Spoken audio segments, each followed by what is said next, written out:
اعوذ باللہ من الشیطان الرجیم، بسم اللہ الرحمن الرحیم۔ آج ہمارے پروگرام فکر اسلامی کی تشکیل نو کے مہمان اعزاز اور مہمان خصوصی ہیں معروف روحانی شخصیت، معروف روحانی اسکالر حضرت قبلہ بابا جی عرفان الحق صاحب۔ تو میں آپ سے آپ کی شخصیت اور فکر اور روحانیت کے حوالے سے سوالات کروں گا۔ بہت سارے اشکالات جو لوگوں کے ذہنوں میں ہیں انشاءاللہ ان سب کا ازالہ ہوگا۔ بابا جی السلام علیکم ورحمۃ اللہ وبرکاتہ۔ السلام جناب، ویلکم۔ بابا جی صوفی کو آپ کس طرح ڈیفائن کرتے ہیں؟ تصوف کیا ہے اور صوفی، حقیقی صوفی کون ہوتا ہے؟ دیکھیں ایک بات آپ سمجھ لیں، اگر کوئی اللہ کا فرما بردار نہیں ہے جی، اور رسول اللہ کا پیروکار نہیں ہے، جی، آسمان پہ بھی اڑے تو وہ صوفی نہیں ہے۔ بالکل صحیح۔ مسئلہ یہ نہیں ہے کہ وہ بہت غیر معمولی کام کر رہا ہے، جی، سب سے غیر معمولی کام یہ ہے کہ کملی والے کی پیروی کرے۔ سبحان اللہ۔ جو کملی والے کے راستے پر ہے وہی صوفی ہے۔ صوفی کہتے ہیں درجہ احسان پر زندگی گزارنے والے کو۔ جی، ایک تو عدل کے مطابق زندگی ہوتی ہے نا، جی، جس میں سب برابر ہوتے ہیں۔ احسان کے مطابق ہوتی ہے کہ زیادہ بہتر طریقے پہ کام کرنا، حسن کو اپنانا، بہتری کو اپنانا۔ جی، اور صوفی تب بنتا ہے پریکٹیکلی جی، جب ایثار کے مطابق زندگی گزارتا ہے، جی، اپنا حصہ بھی لوگوں کو دے ڈالتا ہے جی، اور کسی لالچ میں نہیں پڑتا۔ بالکل صحیح۔ ایسے صوفی نہیں بنتا۔ مگر میں قائل ہوں اپنا جنید بغداد رحمۃ اللہ علیہ کے ایک اصول کا، جی، اور آپ یہ سمجھ لیں کہ میں اسی مکتبہ فکر سے تعلق رکھتا ہوں۔ جی، جنید بغداد رحمۃ اللہ علیہ کا ایک قول مبارک ہے جی، کہ ہلاک ہوا وہ شخص جی، جو صوفی ازم کو گیا بغیر علم قرآن و حدیث، واہ، بغیر علم قرآن و حدیث، جی، اور فلاح پائی اس نے جی، جس نے پہلے قرآن و حدیث کو سیکھا اور پھر صوفی ازم کو گیا۔ واہ، سبحان اللہ۔ تو صوفی ازم جو ہے وہ قرآن اور صاحب قرآن کے مطابق زندگی گزارنے کا نام ہے، سبحان ان کے اس اصولوں کو اپنانے کا نام ہے، ان کے بیہیویئر، ان کے رویے کو اپنانے کا نام ہے، ان کے علم کو اپنانے کا نام ہے، ان کی دانائی کو اپنانے کا نام ہے، ان کی حکمت کو اپنانے کا نام ہے۔ جی، صوفیزم کو الگ سے کوئی چیز نہیں ہے، جی، یا روحانی ورزشیں کرنے والا صوفی نہیں ہے، جی، وہ تو روحانی ورزشیں کرنے والا عامل ہوتا ہے۔ جی، جیسے یہ بے شمار لاماز ہیں، جی، تبت کے لاماز کرتے ہیں، جی، مگر وہ صوفی نہیں ہے۔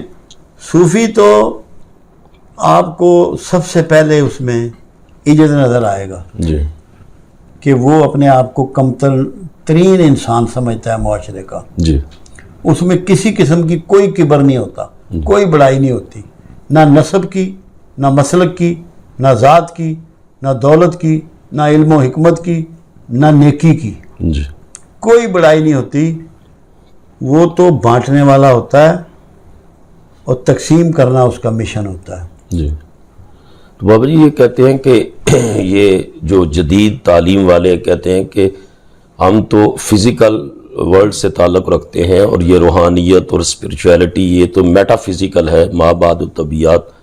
تو ما بعد الطبیعات کی چیزوں کو ان طبیعات والوں کے سامنے ہم کس طرح ثابت دیکھیں کر ایک سکتے بات آپ سمجھیں، ہیں؟ جی، جتنے انسان ہیں جی، ایک چیز ان کا مادی جسم ہے، جی، مادی جسم ہے نا، جی، یہ تو نظر آ رہا ہے، فزیکل ہے نا۔ جی، بالکل، جو تھاٹس ہیں جی، وہ تو فزیکل نہیں ہے۔ جی، آنکھوں میں جو بینائی ہے یہ بھی فزیکل ہے، یہ بھی فزیکل نہیں ہے۔ جی، جو کانوں سے آپ سنتے ہیں وہ بھی فزیکل نہیں ہے، جی، خواب بھی فزیکل نہیں ہے، جی، جو آپ کو الہامی طور پہ علم عطا ہوتا ہے وہ بھی فزیکل نہیں ہے، جی، جس سے ہم سب زندگی گزار رہے ہیں۔ دنیا میں آج جتنے علوم ہیں، جتنے سائنٹسٹ ہیں، ان کو وجدان ہوا ہے، جی، وجدان سے انہوں نے چیزیں ایجاد کی ہیں۔ جی، اور جب پیغمبروں کی بات ہوتی ہے تو اس کو وہی کہتے ہیں، جی، انہیں اللہ الفاظ بھی دیتا ہے، معنی بھی دیتا ہے، جی، ساری بات دیتا ہے۔ جی، یہ سب نان فزیکل ہیں۔ جی، اطمینان کیا چیز ہے؟ فزیکل ہے، نان جی، فزیکل نان چیز۔ فزیکل، جی، بالکل، خوشی کیا چیز ہے؟ کوئی فزیکل چیز ہے؟ نان فزیکل چیز ہے۔ جی، غم کیا چیز ہے؟ فزیکل ہے، نان فزیکل چیز ہے. جی جو چیزیں آپ محسوس کرتے ہیں وہ فزیکل نہیں ہیں, جی وہ سب نان فزیکل ہیں, اور وہی آپ کا اصل ہے. جی آپ کا دل ہے اندر, آپ کو نظر ہی نہیں آ رہا, جی مگر اس کی جو دھڑکن ہے وہ تو فزیکل نہیں ہے. بالکل. تو ان لوگوں کو یہ بات سمجھائی جائے کہ کوئی دنیا میں ایسا نہیں ہے جی کہ جو صرف فزیکل ہو, جی اس کے پیچھے نان فزیکل وجود ہے جی جو اس کو گورن کرتا ہے. جی آپ کا برین جی آپ کو گورن کرتا ہے, آپ کو چلاتا ہے, سلاتا ہے, بلواتا ہے, جی. تقریریں کراتا ہے, کھانا کھلاتا ہے, جی آرڈر کر رہا ہے. جی آرڈر تو فزیکل نہیں ہے اس کا, بالکل. جس کو آپ اردو میں اگر پنجابی میں کہیں تو امر کہیں گے. جی امر کوئی فزیکل ہے. جی اب یہ کلیپ کرتے ہیں ایسے, جی تو یہ ٹی وی آن ہو جاتا ہے, یہ کیا فزیکل کیسے ہو گیا آن؟ وہ جی کلیپنگ جو ہے جی اس سے وہ فزیکلی کیسے آن ہو گیا؟ بالکل صحیح. اس نے محسوس کیا, جی ٹی وی نے محسوس کیا, جی اس سے اس کے اندر ارتعاش پیدا ہوا, نان فزیکل وے میں وہ چل گیا. جی تو یہ لوگوں کو بتائیں کہ کوئی بندہ صرف فزیکلی کچھ نہیں ہوتا. جی اب آپ کا وجود پورا ہوتا ہے, جی نہ کوئی ایکسیڈنٹ ہوا, نہ خون نکلا, نہ جگر نکلا, نہ گردے نکلے, مر گئے. جی وہ کیسے مر جاتا ہے جبکہ سارا جسم اس کا موجود ہوتا ہے؟ جی. کوئی ایک چیز بھی کم نہیں ہوتی, بال بھی نہیں کم ہوتا, مر کیسے گیا؟ روح نکلی نان تو پھر وہ روح کیا چیز ہے؟ وہ نان فزیکل ہے, فزیکل. بالکل صحیح. ورنہ مرے نا نا. جی بھائی کہو بھائی اس کو اس میں دوبارہ اس میں انجیکشن لگاؤ, اس کو خون چالو کرو, اس کا دل چالو کرو, زندہ کر لینا. جی مگر وہ جو نان فزیکل چیز ہے وہ نکل گئی, جی جو اس کو چلا رہی تھی, اس کو حرکت دے رہی تھی. بالکل صحیح. بہت شاندار. بابا جی آپ نے ایک سوال کے جواب میں پہلے فرمایا مراقبہ آپ نے کیا مختلف جگہوں پر. یہ مراقبہ کیا ہے اور اس میں کس طرح اتصال اور کنیکشن ہوتا ہے صاحب؟ اصل میں تو مراقبہ دو قسم کا ہے دنیا میں, اس میں دو تھاٹ ہیں. جی ایک ہوتا ہے کسی چیز کے بارے میں سوچنا, جی اس پہ کنسنٹریشن. کنسنٹریٹ کرنا, بہت زیادہ غور و فکر کرنا, جی اس میں کچھ چیزیں پھر آپ کو کھلتی ہیں. جی ایک ہوتا ہے جیسے انڈونیشیا وغیرہ میں ہے, ملائیشیا میں ہے, ادھر جو شافعی امام کے جو ماننے والے ممالک ہیں وہاں, وہ ہوتا ہے اپنے دل و دماغ کو ایمٹی کرنا, خالی کرنا. جی کہ جب دل و دماغ اپنے آپ کی سوچوں سے خالی ہو جائے جی تو اللہ اس میں اپنے تھاٹ اتارتا ہے, جی اللہ اس میں اپنی حکمتیں وارد کرتا ہے. جی یہ دو وے ہیں. جی تو ہم جب مراقبہ کرتے ہیں تو صرف ہم اپنے آپ کو ایمٹی کرتے ہیں, جی اور یہ ذہن میں ہوتا ہے کہ اللہ سے کوئی آگاہی چاہیے, جی جو آگاہی اللہ دے. اگر میں پہلے سے سوچوں گا کہ مجھے یہ آگاہی چاہیے تو میرا مراقبہ درست نہیں ہوگا. خالی کرنا ہے, خالی بالکل ایسے جیسے برتن خالی کریں تو اس میں نور آ جاتا ہے, اس میں دودھ آ جاتا ہے, اس میں کوئی کھانے کی چیز آ جاتی ہے. سبحان. خالی اپنے آپ کو ایمٹی کرنا. سب سے پہلے ایمٹی کس چیز سے کرنا ہے؟ ہر قسم کی عصبیت, غصہ, نفرت, شدت سے. جی اس کے بعد محبتوں سے بھی خالی کرنا ہے. جی یہ بات یاد رکھیے. جی آپ بالکل خالی ہوں, پھر اللہ کی طرف سے حکمتیں اور دانائیاں آپ پر وارد ہوں گی. بالکل. مادی دنیا میں بابا جی اس وقت چونکہ ہر شخص مادیت کی دوڑ میں ہے اور لگژری لائف کے لیے اور زیادہ سے زیادہ سہولیات کی تلاش میں دن رات ایک کیے ہوئے ہیں. لوگ 18 20 گھنٹے کام کرتے ہیں. ان حالات میں لوگوں کو روحانیت کی طرف کس طرح موڑا جا سکتا ہے؟ دیکھیے جی, ایک بات اس میں بالکل سیدھی ہے, بالکل سیدھی طرح لوگ مڑ سکتے ہیں. جی جو بھی شخص بے شمار پیسہ کما رہا ہے, جی بے شمار اس کی فیسلٹیز ہیں, بڑا کام کر رہا ہے, گاڑیاں بنا رہا ہے, کوٹھے بنا رہا ہے, جی اس سے یہ سوال کریں جی کیا تیری لائف میں سیٹسفیکشن اویلیبل ہے؟ Are you satisfied? تیری ساؤنڈ سلیپ ہے؟ جی تیری بیوی تجھ سے راضی ہے؟ واہ. تیرے بچے تیرے فرما بردار ہیں؟ تجھے بیماریوں کا ڈر نہیں ہے, پیسہ ضائع ہونے کا ڈر نہیں ہے, تو خوف میں مبتلا نہیں ہے, تو گلٹ میں مبتلا نہیں ہے. جتنے یہ کمانے والے ہیں اور جتنے امیر ہونے والے ہیں جی میں آپ کو یقین سے کہتا ہوں یہ سب گلٹ میں مبتلا ہیں. جی. اور گلٹ جب تک اندر موجود ہے سیٹسفیکشن موجود نہیں ہے. دو چیزیں ایک ہی جسم میں نہیں رہیں گی. اگر گلٹ ہوگا تو سیٹسفیکشن نہیں ہوگی, سیٹسفیکشن ہوگی تو گلٹ نہیں ہوگا. گلٹ کو ریموو کرنا ہے کہ میرے ہاتھ اور زبان سے کسی کو کبھی دکھ نہ پہنچے, ورنہ گلٹ میرے اندر پیدا ہو جائے گا. اور امیر ہونے کے لیے ایکسپلائٹیشن ضروری ہے. کسی بھی شکل میں آپ انسانیت کی, سوسائٹی کی ایکسپلائٹیشن جاری کرتے ہیں تب اتنی جلدی امیر ہوتے ہیں, ورنہ ہو نہیں سکتے. اور اس کے لیے فارمولہ ہے. آپ یہ دیکھیے کہ رسالت مآب صلی اللہ علیہ وسلم نے امت کے لیے, اپنے لیے, اصحاب رسول کے لیے کبھی مال کی دعا فرمائی ہے تو مجھے بتا دیں کہ میری امت کو اللہ امیر کر دے, انہیں مال دے دے. اگر فرمائی ہے تو مجھے بتا دیں. اللہ کے رسول نے سکون کو پریفر کیا, آرام کو پریفر نہیں کیا.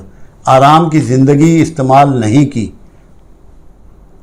چمڑے کے کھال والے, اس میں پرال بھری ہوئی بستر, کھردرے سے جوتے, کھردرے کپڑے, پیون لگے ہوئے, جو کی روٹی, باجرہ یا کیا کہتے ہیں اس کو, ستو, تھوڑا سا پانی, کھجوریں, کم کھایا, کم پہنا, کم سویا.